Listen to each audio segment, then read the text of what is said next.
विद्यार्थी मित्रांनो, इयत्ता 6वीच्या पाठ्यपुस्तकातील मराठी पाठ्यपुस्तकातील पाठ क्रमांक 8 कुंदाचे साहस या पाठाविषयी आज आपण माहिती घेणार आहोत. कुंदाचे साहस या पाठात कुंदाने दाखवलेले साहस व तिची समयसूचकता याविषयी वर्णन केले आहे. साहस या शब्दाचा अर्थ आहे धाडस. तर कुंदाने केलेले धाडस याविषयीचं वर्णन या पाठामध्ये आज आपण अभ्यासणार आहोत. पावसाळ्याचे दिवस होते. झाडे शेते सर्वत्र हिरवीगार झाली होती. शेते म्हणजेच रान आणि सर्वत्र प्रसन्न वातावरण होते. गावातल्या सोना नदीला भरपूर पाणी आले होते. पावसामुळे नदीचा प्रवाह वाढत होता. म्हणजेच ज्या गावामध्ये कुंदा राहत होती त्या गावामध्ये सर्व म्हणजे जो परिसर होता तो सगळा हिरवागार होता. पावसाळ्याचे दिवस असल्यामुळे हिरवागार होता आणि शेते सर्वत्र हिरवीगार होती. सर्वत्र प्रसन्न वातावरण होतं. सगळं जो परिसर आहे तो हिरवा असल्यामुळे वातावरण सगळं प्रसन्न होतं आणि गावामध्ये जी नदी होती ती सोना नदी होती. त्या नदीला पाणी खूप आलेलं होतं आणि पावसामुळे नदीचा प्रवाह वाढत होता. आज रविवार. कुंदाच्या शाळेला सुट्टी होती. सुट्टीचा दिवस असल्यामुळे कुंदा आणि तिच्या मैत्रिणी नदीच्या काठावर खेळायला गेल्या होत्या. कुंदा वयाच्या 8व्या वर्षी पोहायला शिकली होती. जसं की तुम्ही रविवारी सुट्टी असल्यानंतर खेळायला जाता, बाहेर फिरायला जाता, त्याप्रमाणे रविवारचा दिवस होता आणि कुंदाच्या शाळेलाही सुट्टी होती आणि सुट्टीचा दिवस असल्यामुळे कुंदा आणि तिच्या मैत्रिणी नदीच्या काठावरच त्यांच्या गावात जी नदी होती सोना नदी त्या नदीच्या काठावर खेळायला गेल्या होत्या आणि कुंदा खेळायला गेल्या होत्या.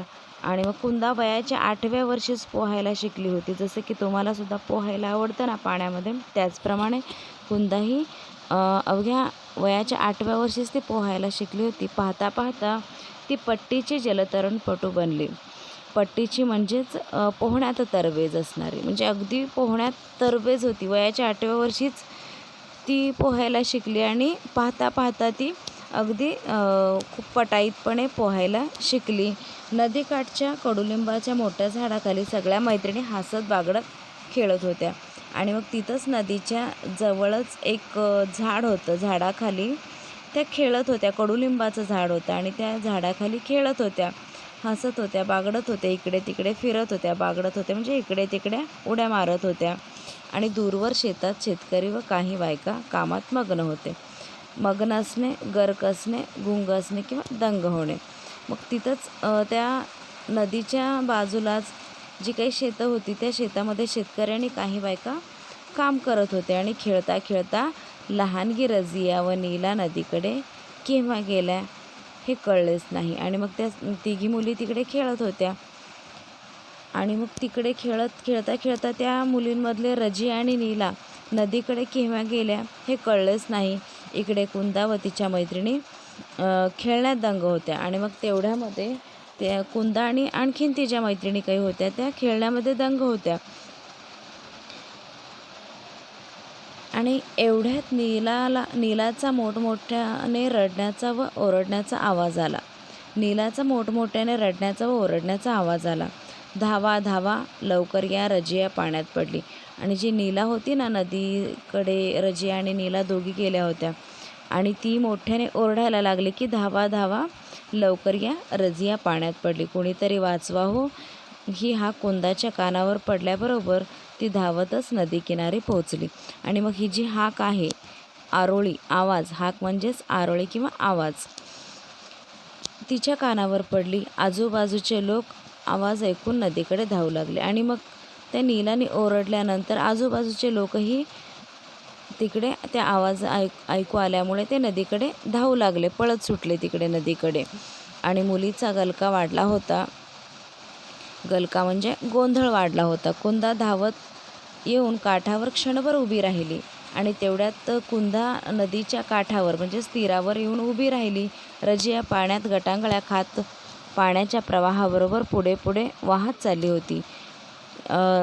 जसं की रजिया पाण्यात पडली होती आणि मग त्या नदीचा प्रवाह जास्त होता आणि मग त्या प्रवाहाबरोबर ती गटांगळ्या खात ती गटांगळ्या खाणे म्हणजेच पाण्यात बुडणे. पाण्यात बुडत बुडत पुढे वाहत चालली होती आणि मग कुंदाने क्षणात नदीच्या पात्रात उडी घेतली व सरसर पोहत रजियाच्या दिशेने निघाली.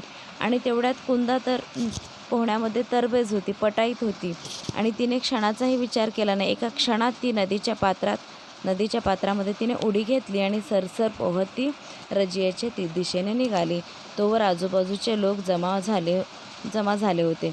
अरे अरे, रजिया बुडते आहे. मग आजूबाजूची लोकं आहेत ती नदीच्या तीरावरती काठावरती जमा झालेली होती. अरे अरे, रजिया बुडते आहे. एवढीशी कुंदा तिला कशी वाचवणार? लोक जोरजोरात ओरडत होते आणि रजिया बुडत होती आणि कुंदासुद्धा वयाने लहानच होती आणि त्यामुळे ते लोक म्हणत होते काठावरचे की रजिया बुडते आहे आणि एवढीशी कुंदा तिला कशी वाचवणार? लोक जोरजोरात ओरडत होते. कुंदा पाण्याचा वेग वाढतो आहे, माघारी फिर. जमलेली माणसे ओरडत होती आणि मग कुंदाला तिथे जी काठावरती माणसं जमली होती ती म्हणत होती की कुंदा, पाण्याचा वेग वाढत आहे आणि तू माघारी फिर, असं ती माणसं तिला ओरडत होती. कुंदाला फक्त रजिया दिसत होती. कसेही करून तिला वाचवायचे एवढाच विचार तिच्या मनात होता. आणि मग कुंदाच्या मनात एवढाच विचार होता की रजिया पाण्यात बुडत आहे आणि कसंही करून तिला आपण वाचवलं पाहिजे. कोणतेही शब्द तिच्या कानावर पडत नव्हते. भरभर पोहत कुंदा रजियाजवळ पोहोचली. रजिया घाबरली होती. तिच्या नाकातोंडात पाणी गेले होते. रजिया, घाबरू नको, मी आले आहे. आता फक्त माझ्या दंडाला घट्ट धर. आणि कुंदा भरभर पोहत जाऊन ती रजियापर्यंत पोहोचली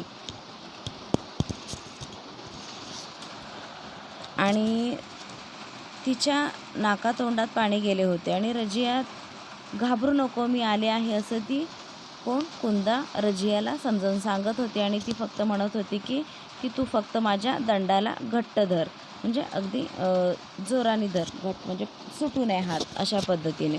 तर कुंदाने रजियाला काठाकडे आणले.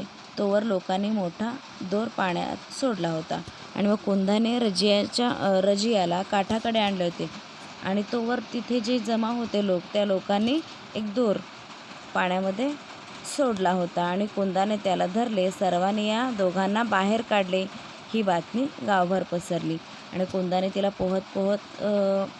रजियाला पोहत पोहत बाहेर काठाजवळ आणलं होतं आणि तेवढ्यात जी बाजूला काठावर लोक उभी होती त्यांनी दोर पाण्यात टाकले आणि कुंदा आणि रजिया दोघी त्या दोरीला धरून बाहेर निघाल्या आणि पाहता पाहता ही जी बातमी आहे ती गावभर पसरली होती. ही बातमी रजियाच्या घरीही पोहोचली आणि ही जी बातमी होती रजिया पाण्यात पडलेली आणि कुंदाने तिला वाचवलेली, ही बातमी रजियाच्या घरीसुद्धा पोहोचली होती. तिची आई धावत आली आणि त्या दोघी सुखरूप पाहून तिने दोघींना घट्ट कवटाळले आणि मग दोघी सुरक्षित आहेत हे पाहून तिच्या घरच्यांनाही आनंद झाला आणि तिच्या आईने तिला घट्ट कवटाळले, त्या दोघींनाही. तिच्या डोळ्यातून आनंदाश्रू वाहू लागले आणि मग तिच्या आईच्या डोळ्यातून, म्हणजे आनंदाने डोळ्यातून अश्रू येणे म्हणजे आनंदाश्रू वाहणे, तर तिच्या आईच्या डोळ्यातून आनंदाश्रू वाहू लागले. कुंदा, आज तुझ्यामुळेच माझ्या रजियाचा जीव वाचला. केवढी धाडसी मुलगी आहेस तू. जी रजियाची आई होती ती म्हणते की कुंदा, तुझ्यामुळेच माझ्या मुलीचा जीव वाचला. केवढी धाडसी आहेस तू, असं ती तिला म्हणते. रजियाने कुंदाला मिठी मारली. तोवर कुंदाचे आई बाबा आले होते आणि मग हा सगळा प्रसंग चालूच होता आणि तेवढ्यात रजियाने सुद्धा कुंदाला मिठी मारली. तोवर कुंदाचे आई बाबा आले होते. कौतुकाने व अभिमानाने त्यांनी मुलीला जवळ घेतले. आज साऱ्या गावात कुंदाच्या साहसाची चर्चा होती. साऱ्यांच्या कौतुकाच्या वर्षावाने कुंदा आनंदून गेली होती आणि मग ही जी बातमी आहे ती गावभर कळली होती. कुंदाचे आई बाबासुद्धा तिथे आले आणि त्यांनासुद्धा आपल्या मुलीने जे धाडस दाखवलं होतं आणि सगळे जे कौतुक करत होते त्या कौतुकाने आणि अभिमानाने त्यांनीसुद्धा स्वतःच्या मुलीचं कौतुक केलं. त्यांना अभिमान वाटला आणि त्यांनीसुद्धा तिला जवळ घेतलं आणि आज त्या साऱ्या गावामध्ये कुंदाचे जे साहस होते, धाडस होते, त्या धाडसामुळं त्या कुंदावरती साऱ्यांचा, म्हणजे जे गावकऱ्यांचा सगळ्यांचाच कौतुकाचा वर्षाव तिच्यावरती होत होता. आणि आपण थोडेसे शब्दार्थ पाहूया या पाठाचे.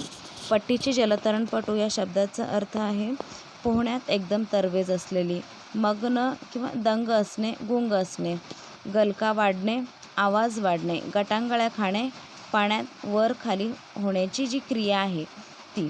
तर मागे, सुखरूप, सुरक्षित, कवटाळणे, मिठी मारणे.